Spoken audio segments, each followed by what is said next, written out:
Bismillahirrahmanirrahim. Assalamualaikum warahmatullahi wabarakatuh. Alhamdulillahirabbil alamin. Allahumma shalli ala Muhammad wa ala ali Muhammad. Eh, Rekan mahasiswa, kita berjumpa lagi dalam kuliah menggambar rekayasa, pertemuan yang kedua. Saya bagi dulu screen-nya.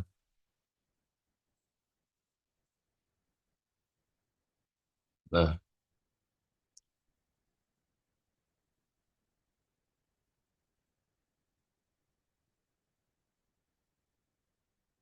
kali ini kita akan membahas garis pertama, yang kedua huruf, yang ketiga angka, lalu penunjuk ukuran dan etiket. Kira-kira ada 5 ini.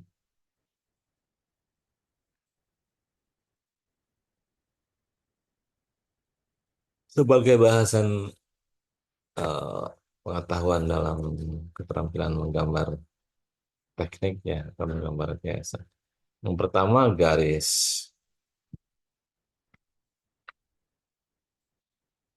Macam-macam garis. Dalam penggambaran teknik digunakan beberapa jenis garis yang digunakan sesuai dengan maksud dan tujuannya. Pada dasarnya jenis-jenis garis dibagi menjadi 3 bentuk ya. Yang pertama garis nyata, yaitu garis kontinu. Yang kedua garis gores saja, yaitu garis pendek-pendek dengan jarak antara. Kemudian garis bergores, yaitu garis-garis panjang dengan garis gores pendek di antaranya.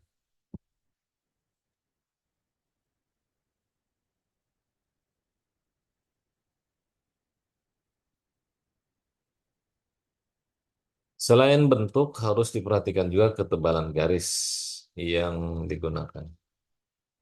Jadi selain bentuknya adalah ketebalan yang juga signifikan berpengaruh dalam penggunaan dalam teknik menggambar. Berdasarkan tebalnya, garis dibagi menjadi 2 jenis, yaitu garis tebal dan garis tipis, dengan masing-masing kegunaannya. Di bawah ini adalah contoh dari penggunaan variasi garis dan tebal keterangan dan tabel keterangannya. Misalnya pada gambar ini ada garis yang tebal seperti di ujung ini ya, ini tebal, ini juga tebal. Nah, sementara untuk yang biru ini soalnya tipis ya, yang merah juga tipis. Terus arsiran juga tipis. Ini di antaranya ya. Garis-garis pembentuk dalam gambar teknik dibedakan bentuk dan ukurannya atau ketebalannya menurut bermacam-macam fungsi. Oleh karena itu, pada lukisan-lukisan dasar yang akan dibuat, hendaklah mulai menerapkan aturan ini.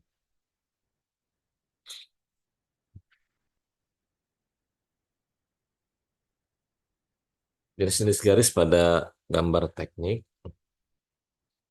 Yang pertama adalah garis tebal kontinu. Fungsi dan kegunaannya di antaranya garis-garis nyata gambar, kemudian garis tepi. Lalu eh, garis tipis kontinu itu digunakan untuk garis khayal berpotongan atau imajinan.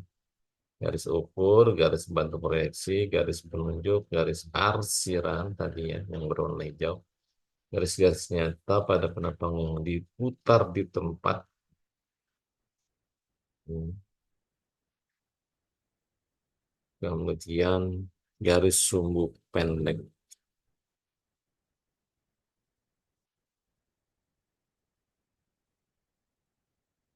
Garis tipis kontinu bebas yang seperti ini ya bergelombang. fungsi dan kegunaan tip yang garis tipis kontinu bebas ini sebagai garis-garis batas yang dipotong apabila batasannya bukan garis bergoris tipis. Yang keempat, jenis keempat adalah garis tipis kontinu dengan zigzag seperti ini. Ini eh, sama dengan fungsi dan kegunaan dari garis tipis kontinu bebas di atasnya. Lebih sering kita menjumpainya pada saat kita menggambarkan potongan.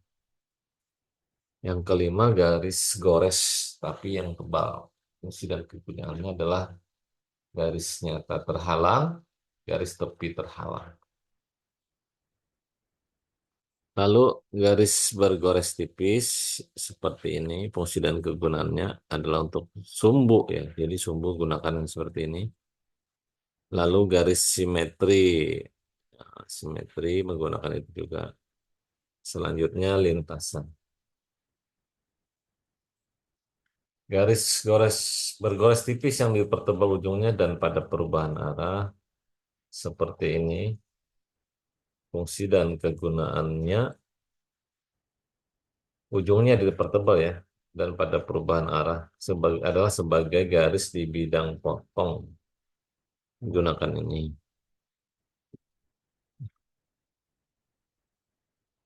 Kemudian garis bergores tebal yang seperti ini.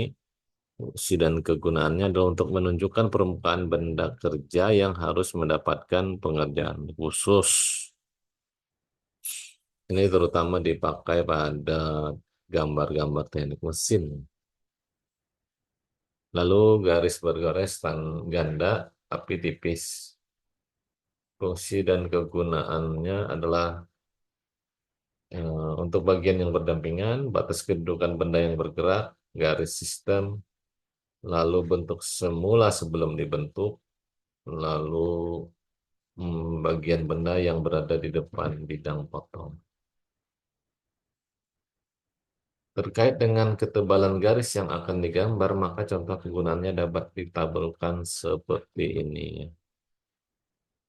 Nah, garis lurus ini ketebalannya 0,7 yang seperti ini disebut sebagai garis tebal. Itu untuk garis nyata atau gambarnya. Yang kedua sebagai garis tepi. 0,7 ingat di pertemuan sebelumnya ya dihasilkan oleh rapido yang seperti apa. Kalau yang seperti ini gunakan rapido 0,35 garis tipis ini adalah garis khayal atau perpotongan atau tekukan. Yang kedua garis ukuran, eh, kemudian garis proyeksi, ya, garis petunjuk penunjuk, garis arsir, garis nyata dari penampang yang diputar, juga garis sumbu pendek. Garis batas yang dipakai seperti ini ya, adalah garis tipis bebas menggunakan mata rapido 0,35. Garis batas dari suatu bagian yang dipotong apabila pemotongnya tidak tepat pada garis sumbu. Nah, jadi dia tidak lurus, melainkan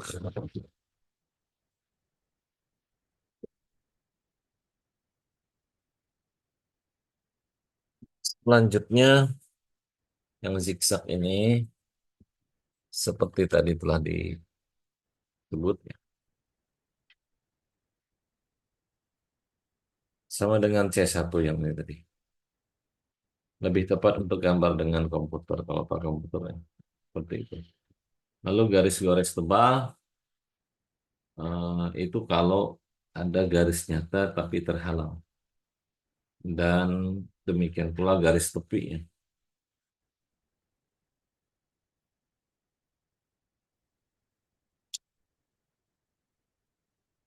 Garis tepi, kemudian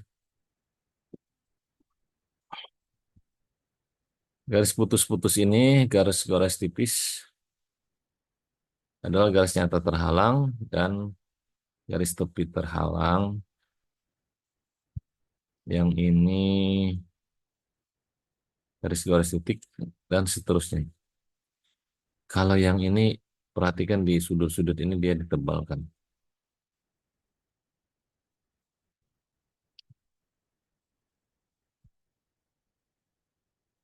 Pada ujung, pada sudut belokan, dan ujung bawahnya. Ini garis bidang potong. Lalu garis-garis titik dan seterusnya, eh, nanti Anda bisa baca sendiri ya. Termasuk seperti ini. Nah, kalau yang ini adalah bagaimana eh, penulisan garis putus yang benar. Nah, ini ada kondisi yang benar bagian atas dan yang salah di bagian bawah. Untuk eh, yang seperti ini disebut benar dan ini adalah bentuk yang salah karena dia garis putusnya tidak ada dua garis putus yang terpisah di sudutnya. Sementara ini dia seperti L atau siku lah ya. Dia ketemu yang menuju ke atas dan menuju ke samping. Kalau yang ini justru di pojoknya terputusnya.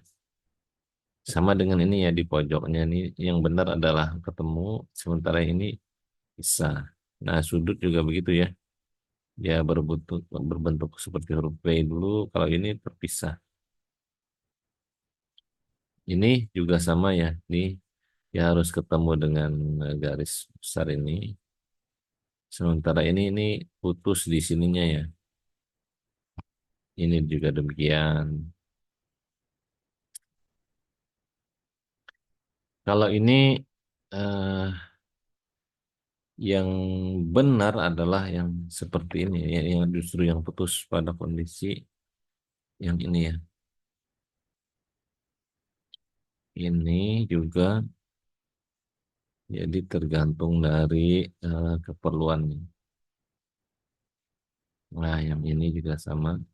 Perhatikan di mana putusnya.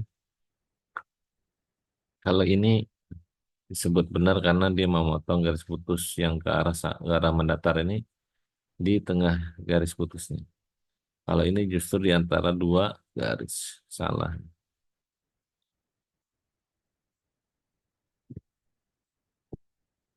Baik, selanjutnya ketebalan garis.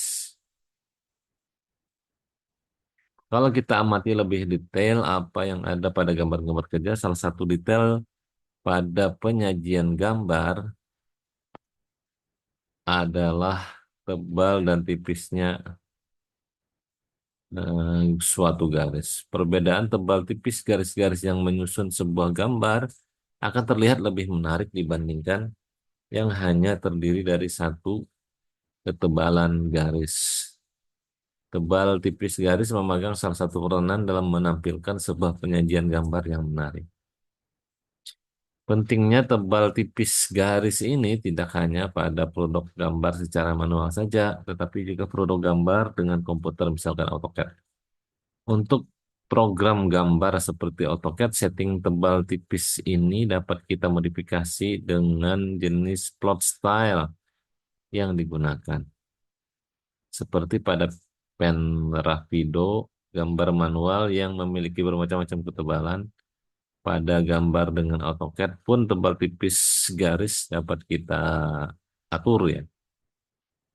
Ketebalan pen 0,1, 0,2, 0,3, 0,5 dan seterusnya dapat juga kita setting sedemikian rupa seperti hanya pada menu font style. Kalau pada gambar manual, perbedaan tebal tipis garis dengan kita berganti-ganti pen, eh, tetapi pada AutoCAD kita cukup membedakan dengan perbedaan warna garis misalnya bisa ya. Macam-macam warna memiliki perbedaan ketebalan garis. Perbedaan ketebalan garis dapat kita aplikasikan pada Yang pertama garis tepi biasanya dengan satu garis tebal atau dua garis tebal dan tipis dengan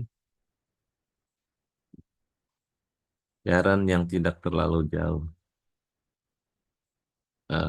Di wood ini rasanya ada ya, format garis.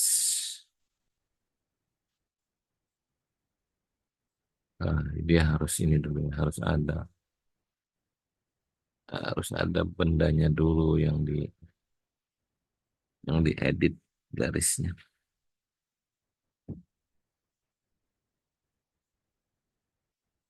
Ini garis tepi tadi ya. Yang kedua garis dinding. Untuk menggunakan arsir, garis luar lebih tipis dari garis bagian dalam. Untuk balok, garis luar juga tipis, tetapi tengah dinding diisi blok tebal. Rangka kusen terpotong tebal, garis profil kusen terpotong lebih tebal dari tampak kusen. Arsir biasanya lebih tipis daripada garis outline-nya. Lalu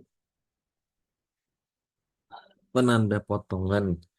Garis posisi potongan juga diberi garis lebih tebal dari garis untuk dan cloud detail untuk menunjukkan bagian-bagian yang akan didetail. Biasanya di cloud garis di eh, di cloud garis tebal.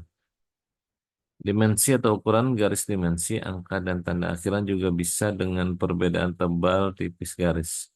Penulisan judul dibuat lebih tebal dari garis-garis objek yang diberi judul. Lalu tampak bangunan untuk bagian terbelakang biasanya lebih tipis daripada yang di depan.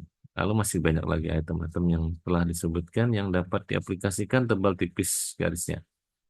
Memang pekerjaan menggambar menjadi lebih ribet karena mesti mengganti-ganti warna garis serta menentukan mana yang lebih tebalkan atau yang lebih tipiskan garisnya.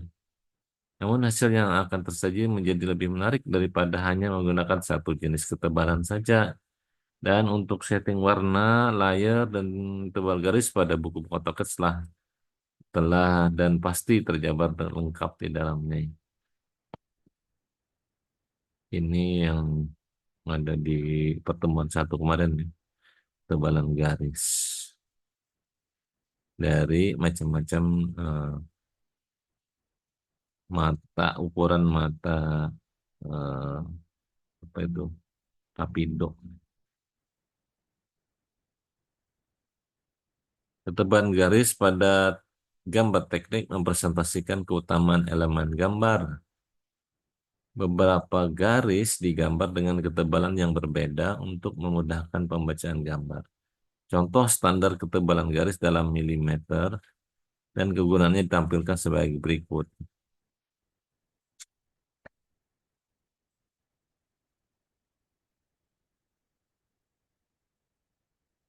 Oh, yang pertama dengan pensil nih, per pensil H itu hasilnya sangat tipis. Bisa memproduksi garis ketebalan 0,15 sampai dengan 0,18. Lalu lalu tipis yaitu jenis pensil HB 0,2 hasilnya ya sampai dengan 0,25. Nah, kalau untuk H tadi adalah penggunaannya adalah untuk pola dan indikasi material atau hedge, arsir juga ya. Kalau HB, pensil HB adalah untuk garis dimensi misalnya. Lalu garis notasi dan keterangan. Lalu garis grid, garis untuk objek proyeksi. Pensil B memproduksi garis ketebalan 0,35. Dipakai untuk membuat garis objek, teks, angka dimensi, garis batas atau garis proyeksi. Selanjutnya adalah garis tebal menggunakan pensil 2B. Garis yang diproduksi ketebalannya bisa mencapai 0,4 sampai dengan 0,5. Digunakan untuk menggaris atau menggambar objek terpotong, judul gambar, atau garis horizon pada gambar tampak. Lalu garis yang sangat tebal atau extra wide, saya menggunakan pensil 3B. Ketebalan mata pensilnya menghasilkan 0,7 garis batas gambar lebar. Terdapat beberapa jenis yang mempresentasikan objek tertentu, umumnya garis menerus atau continuous digunakan untuk menggambarkan objek yang terlihat, sedangkan garis putus-putus atau dash digunakan untuk menggambarkan garis virtual yang merupakan proyeksi dari objek tertentu seperti lintasan pergerakan dan simbol dari objek tertentu.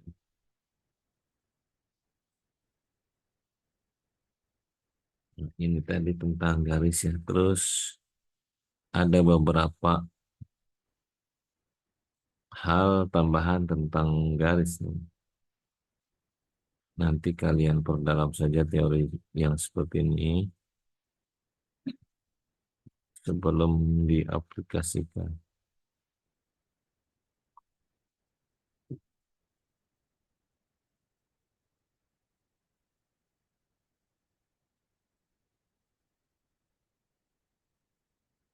Nah, ini ada sebuah perangkat ya. Ini penjelasannya. Bisa dibaca sendiri.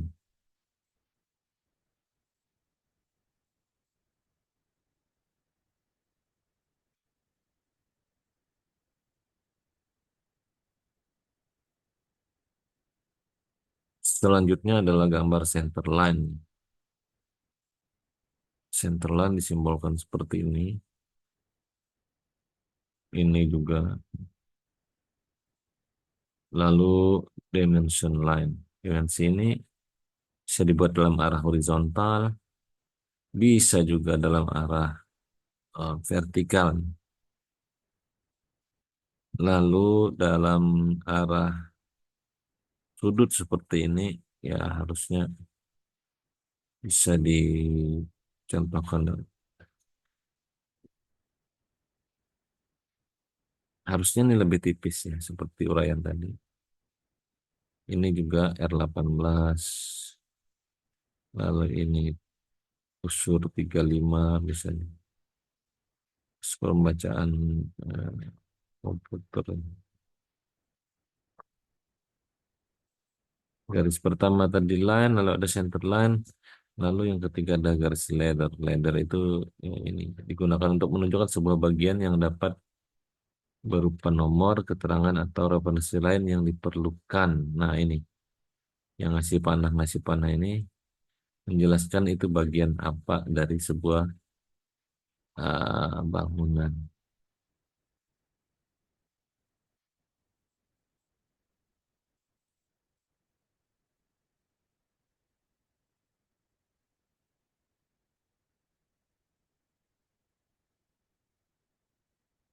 Brick line selanjutnya ya.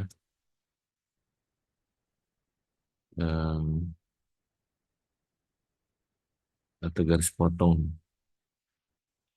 Nah, untuk benda yang solid, maksudnya apa ya? Isinya sampai ke dalam solid. Kalau di bahasa tempat kita biasanya disebut buta tuh. Ada ban buta aja. Nah, ban buta itu isi karetnya itu dari luar sampai ke dalam tuh karet melulu nggak ada angin.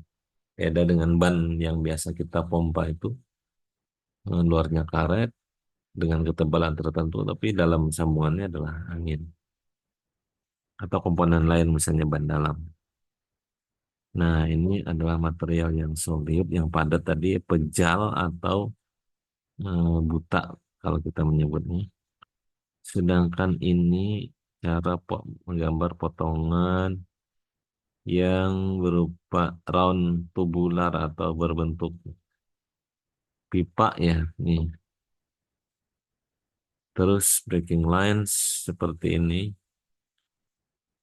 Nah, untuk benda-benda metal, cara putusnya seperti ini. Sedangkan kayu, cara putusnya seperti ini. Break line. Lalu ada phantom line. Digunakan untuk menggunakan posisi alternatif dari objek yang sedang digambarkan. Maksudnya dari sini dia nanti bisa bergerak ke sini. Misalkan ini tuas pindah gigi ya dalam mobil. Misalnya kan kalau ditarik, masukkan gigi satu dia jatuhnya seperti ini. Pentameter digunakan untuk menunjukkan posisi alternatif dari bagian objek yang digambarkan, detail berulang, atau posisi relatif bagian yang tidak ada.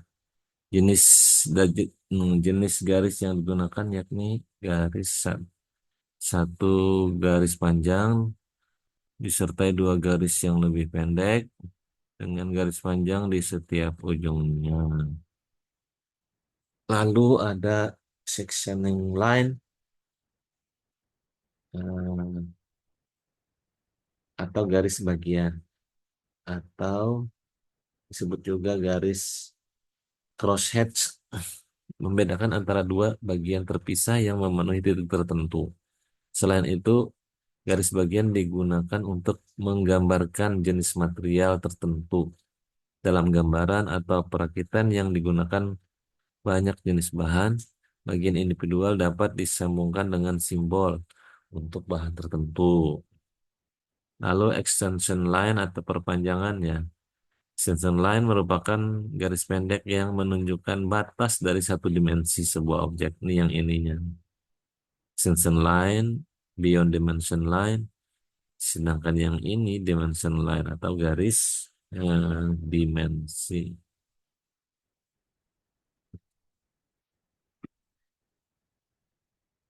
Selanjutnya adalah garis eh, hidden line atau garis tersembunyi. Misalnya ada gambar tiga dimensi, objek tiga dimensi yang tampak seperti di gambar 3.12 ini ya. Dari arah depan, kita melihatnya begini saja ya. Ada tanda tambah, tapi bagian kanan bawahnya dibuat ada isinya. Nah, isinya seperti ini. Sehingga kalau dari depan ada bagian yang tertutupi, tidak nampak bentuknya. Maka dibuatlah garis ini, garis putus-putus ini. Artinya itu di bagian belakang masih ada lagi bentuknya seperti eh, apa ini, balok ya. Nah, demikian. Lalu ada juga outline atau visible line.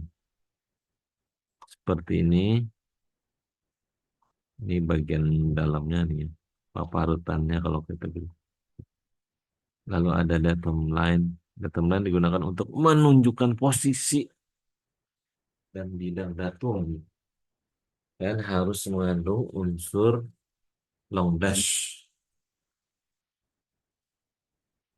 dan dua short dash serta jaraknya 100.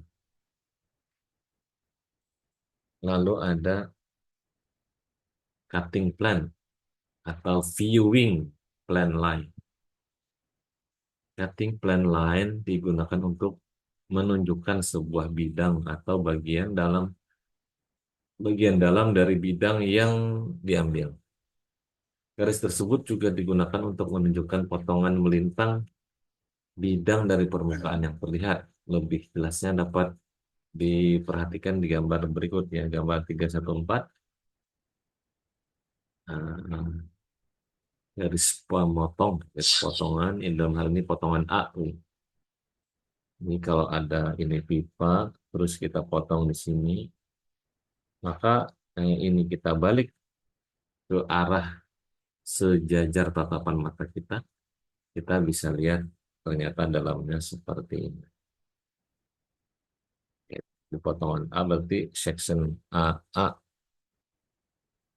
itu gambar yang kompleks. Kita bisa lanjutkan ke gambar di 315 ini ya. Nah, ini potongannya begini, terus view-nya seperti ini. Lalu kemiringan gambar. Yang pertama adalah kemiringan nol atau eh, ya bukan nol kemiringannya, kemiringan faktor hingga malah. Miring, habis miring dah menjadinya datar, garis mendatar. Nah, ini adalah di alat bantu khusus yang lebih daripada mistar ya, di mana dia bisa berjalan atas bawah sehingga mistar utamanya bisa mengikuti dengan baik. Berikut cara-cara untuk membuat sebuah garis datar. Ini kalau pakai meja gambar yang kemarin itu. Sedangkan C dan D ini menunjukkan bagaimana posisi atau kemiringan pensil atau rapido eh, dalam kita menggambar.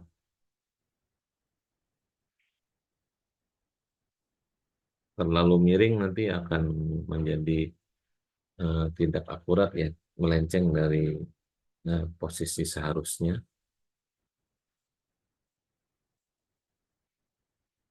Namun demikian, yang tegak lurusnya juga mungkin ada ini, ada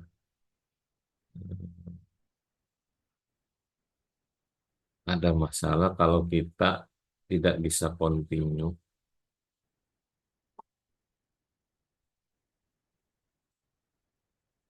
Ini pertama dalam pemilihan gambar, gambar garis datar, yang kedua garis vertikal. Garis vertikal biasanya kita menggunakan dua buah garis ya. Yang ini garis untuk mendatar nih disetel dulu sebelum menggambar 90 derajat. Lalu untuk membuat garis vertikal kita tinggal menambahkan mistar segitiga seperti dalam pertemuan satu kita sudah bahas ya. Nah, garis datar tentu saja garis yang dibuat oleh bagian ini dan seterusnya. Lalu membuat garis miring ya kita menggunakan ini ya busur, kecuali untuk eh, sudut-sudut yang khas tersedia dan dalam jangkauan penggaris segitiga yang kita sebutkan di temuan sebelumnya. Nah, ini adalah cara-cara untuk menghasilkan kemiringan 15% kayak ini caranya. Terus kalaunya kemiringan berapa nih 30%, cukup ambil garis eh, apa, garis apa itu?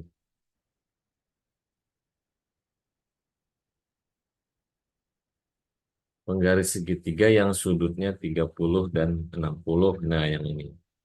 Taruh dia sejajar, garis bawahnya ini dengan sumbu yang kita buat.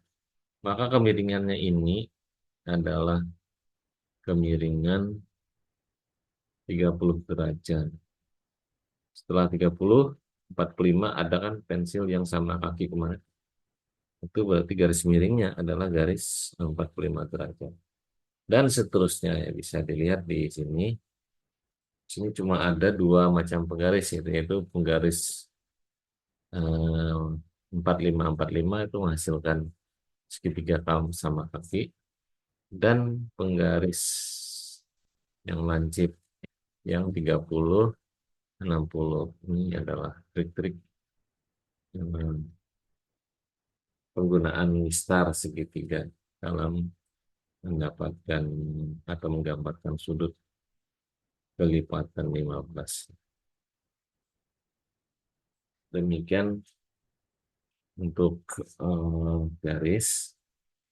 Selanjutnya adalah arsiran. Lalu ada lagi huruf dan angka. Masih ada beberapa ya. Baik, kita selesaikan dulu yang berupa garis, yaitu arsiran. Ada beberapa macam. Yang pertama arsiran hatching. Teknik ini disebut juga sebagai arsiran searah yang merupakan teknik dasar dalam membuat sebuah gambar. Caranya dengan membuat gambar garis sejajar dengan cara berurutan. Saat menggunakan teknik ini, seseorang harus memperhatikan jarak antar garis, sebab semakin rapat dan padat garisnya, maka hasil arsirannya juga semakin bagus sebenarnya. Nah, lalu ada cross hatching. Teknik arsir cross hatching merupakan teknik arsir yang dilakukan dengan cara membuat garis silang. Teknik ini mirip dengan teknik arsiran searah, namun pada teknik ini kemudian dibutuhkan sebuah tambahan sapuan dengan arah yang berlawanan, sehingga eh, arsir kemudian akan berbentuk silang. Teknik ini umum digunakan dalam pembuatan gambar permukaan yang akan memiliki karakter halus dan kasar. Selanjutnya ada arsiran kontur ya. Lalu arsiran stripling, lalu scombling, dan ada 6, 7, 8 arsiran pointillisme, arsiran sir, sir apa ini circusilum, dan counter hatching.